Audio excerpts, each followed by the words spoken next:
Architecte paysagiste diplômé de l'École supérieure de l'art des jardins de Paris, il était l'un des compétiteurs finalistes du Carré des Jardiniers 2017. Il nous présentait son jardin, un jardin pour tous, un jardin qu'il voulait comme un espace de bien-être pour tous. Il reste l'une des personnalités marquantes de ce concours. Que devient-il depuis le Carré des Jardiniers? Eh bien, je suis aux côtés de Mathias Bonin.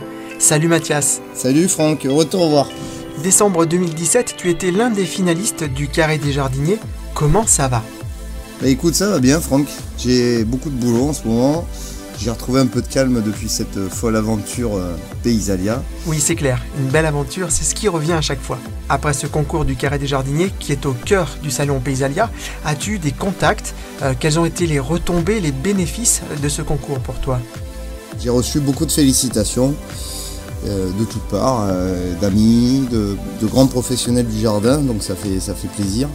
Puis surtout, en fait, si tu veux, l'aventure Paysalia, moi maintenant c'est devenu un super support, on va dire, commercial pour quand je prépare des devis pour des clients, et voilà, ça les rassure de voir que j'ai fait ce concours-là. Un super support commercial. Ok, en fait, participer à ce concours professionnel devient une sorte de garantie commerciale, un gage de qualité pour les futurs clients des participants, ça c'est top. Mathias, as-tu réimplanté le jardin du concours quelque part? Oui, notre jardin a repris naissance dans une entreprise qui est sur Bergerac, qui s'appelle l'entreprise Girardot Espace Vert, que je remercie d'ailleurs puisqu'elle m'a beaucoup aidé lors du concours Paysalia.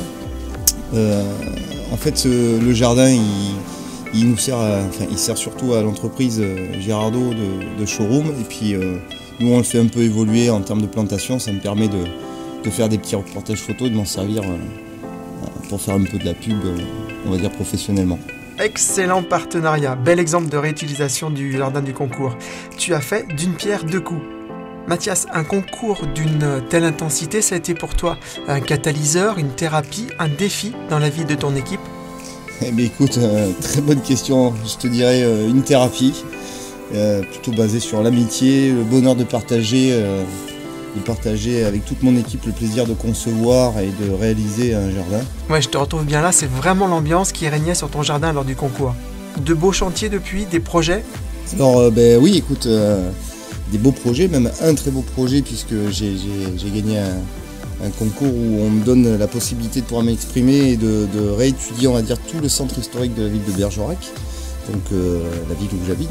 Donc pour moi c'est avec un immense plaisir de pouvoir faire ce projet-là. Et puis après beaucoup d'autres projets de particuliers où on me demande à chaque fois en fait du bien-être et des beaux espaces à vivre. Réétudier le centre historique de Bergerac, dis donc quel honneur! Et enfin, ton mot de la fin? Remercier tous ceux aussi qui m'ont rempli le cœur de leur gentillesse, de leur encouragement, de leurs félicitations. Merci Mathias, je te souhaite une bonne continuation et au plaisir de te croiser sur un jardin, comme toujours. Merci à toi Franck, et puis on va se dire à Paysalia. Je vous donne rendez-vous dans une prochaine édition de Paysalia le Mag. Que sont-ils devenus? Nous rencontrerons Alban Delatour, un autre finaliste du Carré des Jardiniers 2017.